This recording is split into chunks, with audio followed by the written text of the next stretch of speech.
Bueno, muy buenos días. En el día de hoy estamos acá con los últimos laboratorios para el segundo corte. Voy a explicar acerca del laboratorio número 1, que es el de impurezas en las arenas. Este es el cuadro de colores en el cual nosotros podemos determinar, según el color, la cantidad de impurezas que contiene nuestra arena como tal.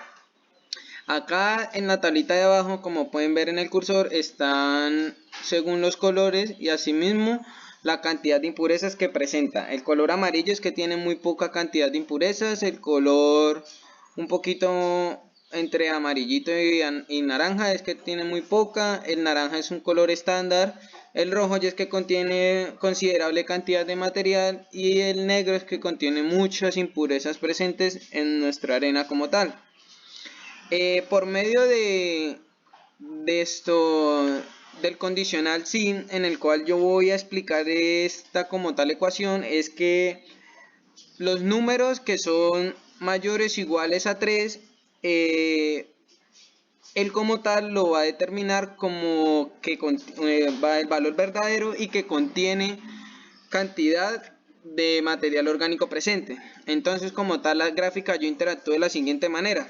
Entonces, los números menores me va a aparecer acá falso, y es decir que no contiene material orgánico, contienen muy poco presente en nuestra arena. Entonces, como tal, acá nosotros vemos, y en este lado él va a cambiar el valor. Entonces yo pongo el valor de 1, pongo el valor de 2, pongo el valor de 2 y pongo el valor de 3. Ya cuando coloco el valor de 3 es porque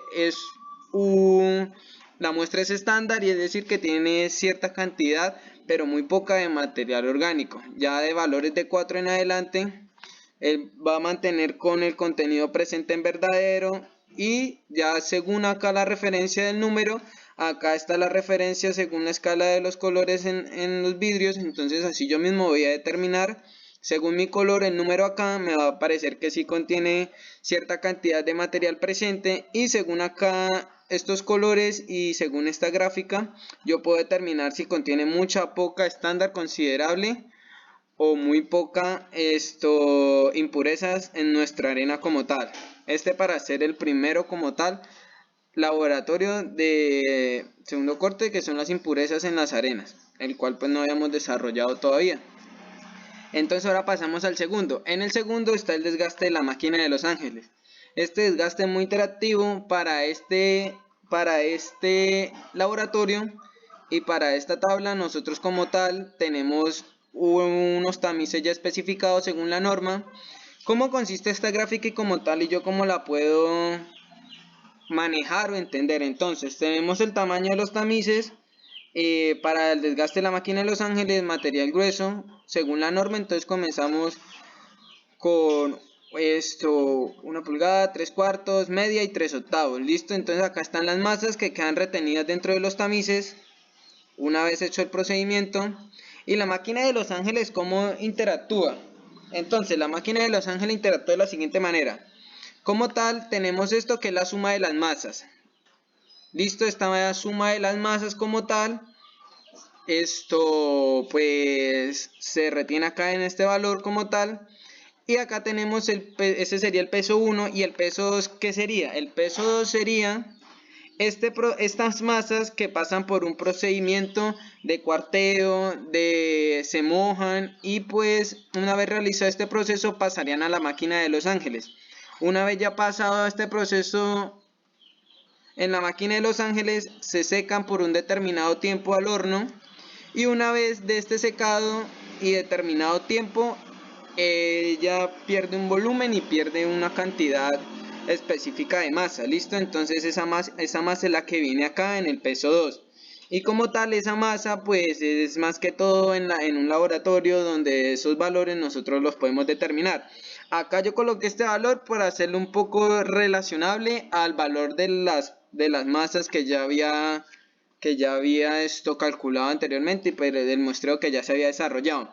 Entonces, como tal, por último se va a determinar el porcentaje de pérdida o coeficiente del desgaste de Los Ángeles. Este resultado del ensayo es la diferencia entre la masa original y la masa final de la muestra ensayada, expresada como tanto por ciento en un porcentaje de la masa como tal original. Ese es el enunciado más importante para este laboratorio según lo que nos especifica la norma. Entonces yo voy a explicarles este procedimiento cómo se lleva a cabo como tal para hallar este porcentaje pérdida. Entonces, este porcentaje pérdida se halla por medio de la siguiente fórmula o ecuación según la norma nos indica. Entonces dice que para esto es el peso 1 menos el peso 2 dividido el peso 1 por el 100%. Con estos valores nosotros determinamos el porcentaje de pérdida o el coeficiente de desgaste por medio de la máquina de Los Ángeles. Para nuestro caso y para nuestros siguientes valores, entonces el porcentaje de pérdida que sufrió como tal las muestras fue de un 31% por medio de este procedimiento. Y acá para interactuar por medio de este procedimiento, pues las masas, acá yo cambiar las masas, entonces yo cambiaría otra masa por 700, el valor del coeficiente cambia porque la tabla ya viene establecida para ciertos valores. Obvio que yo a cambiar los valores me da a cambiar un peso como tal, que sería el peso 1 fue el que me cambiaría, y también el peso me va a cambiar según el desgaste que presente en la máquina y según el tiempo de secado. Así mismo va a perder un volumen y este valor como tal va a cambiar. ¿Listo? Entonces si yo cambio acá algún valor en alguna otra muestra que yo haga, entonces a 900 me cambia el peso 1, por consiguiente el peso 2 también va a cambiar, y por consiguiente al cambiar el peso 2, que el peso 2 es más operacional y es más en un laboratorio que nosotros lo hallamos, nuestro coeficiente de desgaste cambiaría proporcionalmente según los cambios que nosotros empleemos y según los valores que nosotros encontremos desarrollando estos procedimientos. Listo, como tal este es el segundo laboratorio como tal, que sería el desgaste de la máquina de Los Ángeles para nuestro segundo corte. Y por último voy a explicar el del microeval. El microeval, esto es un proceso casi similar al de la máquina de Los Ángeles, sino que en este se desarrolla en diferentes muestreos. Entonces el más convencional y el más utilizado son para las muestras de 19 milímetros. Hay otro que es para las muestras menores a 16 milímetros y hay otro para muestras menores a 12.5 milímetros. Por lo general y por lo normal el más utilizado es el de 19 milímetros. Para este procedimiento utilizamos 3 tamices, 3 cuartos de media y 3 octavos. Las aberturas de estos tamices están también especificadas en la norma: 19 milímetros, 12.5 milímetros y 9.5 milímetros.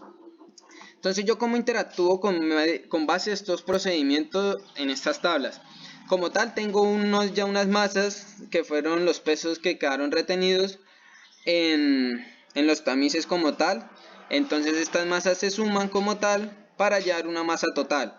Una vez tengamos nuestra masa total, esa masa total pasa por un proceso de sumersión en agua y esto también pasa por un proceso de secado.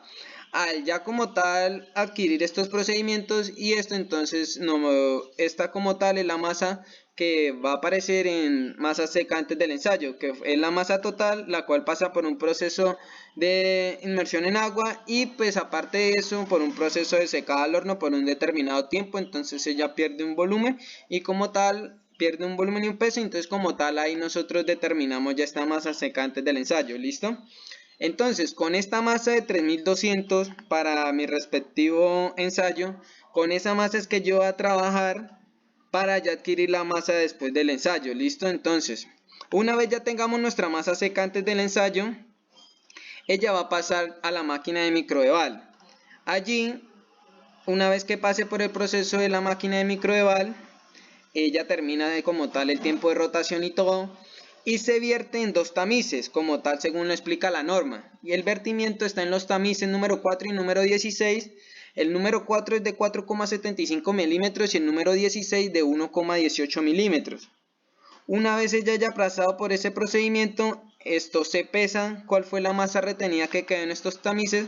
Estos valores fueron también relevantes porque pues como tal estos datos en un laboratorio es que yo los hallo, ¿no? Pero pues lo que sí dejé acá referenciado es como tal la suma de estas dos masas, porque según la norma dice que luego de terminar este proceso se seca la muestra en horno hasta una masa constante de 110 grados centígrados más 5 grados centígrados o menos 5 grados centígrados.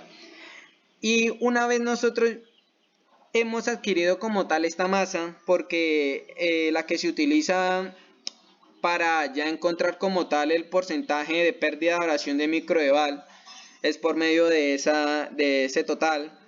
Entonces nosotros como tal mezclamos los dos valores como tal, que sería la suma de las dos masas, y una vez ya tenía esta sumatoria, entonces como tal pasa por un proceso de secado en un horno por un determinado tiempo. ¿Listo? Entonces adquirimos una masa como tal total. ¿Listo? Entonces, ¿cómo hallamos el valor de la masa seca después del ensayo? Pues es cuando ya ha pasado por el proceso de secado en el horno a 110 grados centígrados por un determinado tiempo, ¿no? Este valor es proporcional a los 2500. Entonces, en este caso, para mi tabla, entonces yo voy a colocar acá que perdió 300 gramos en el proceso de microdeval, o perdió 500 gramos, tampoco un poco proporcional. Entonces acá voy a colocar 2000, perdió 500 gramos en el proceso de abrasión por medio del método de microdeval. Listo. Entonces, yo como hallo el porcentaje de pérdida por abrasión en el microdeval. Entonces, yo lo hallo de la siguiente manera. Entonces, tengo la masa seca antes del ensayo, que pues ya reiteré cómo fue que yo la encontré. A esa masa como tal le resto la masa seca después del ensayo, y una vez al tener estos valores lo divido por la masa seca antes del ensayo y eso lo multiplico por un 100%. Ese valor como tal para esta tabla y pues para mi ejercicio que estoy explicando me da que para esta toma de datos el porcentaje de pérdida desarrollado en la máquina de microdeval fue de un 38%. Como les digo, las masas varían según el muestreo que nosotros desarrollemos. La masa seca antes del ensayo se consigue pues ya en un laboratorio como tal al utilizar pues como tal la sumatoria de las masas. Entonces esta pues pasa por un proceso como tal, y esa es la masa que nosotros conseguimos antes del ensayo. Esa se hace en campo como tal ya en un laboratorio. Estos valores acá fueron proporcionales a esto. Listo, eso sí hay que tener en claro porque los datos se hallan por medio de un laboratorio. Una vez nosotros hayamos encontrado esta masa seca antes del ensayo ya como tal, ahí sí pasa otro proceso que es en vertimiento, y pues una vez pasado en este vertimiento esos resultados se mezclan y ese es el valor que nosotros utilizamos para hallar la masa después del ensayo, la masa seca después del ensayo. Ella también pasaba por un determinado proceso de secado a un determinado tiempo, como tal acá reitero a 110 grados centígrados y 5 grados, más o menos 5 grados centígrados.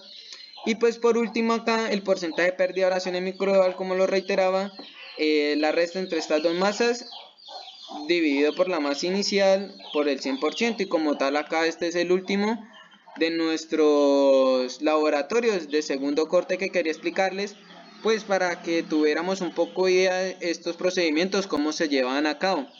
Muchísimas gracias por su atención.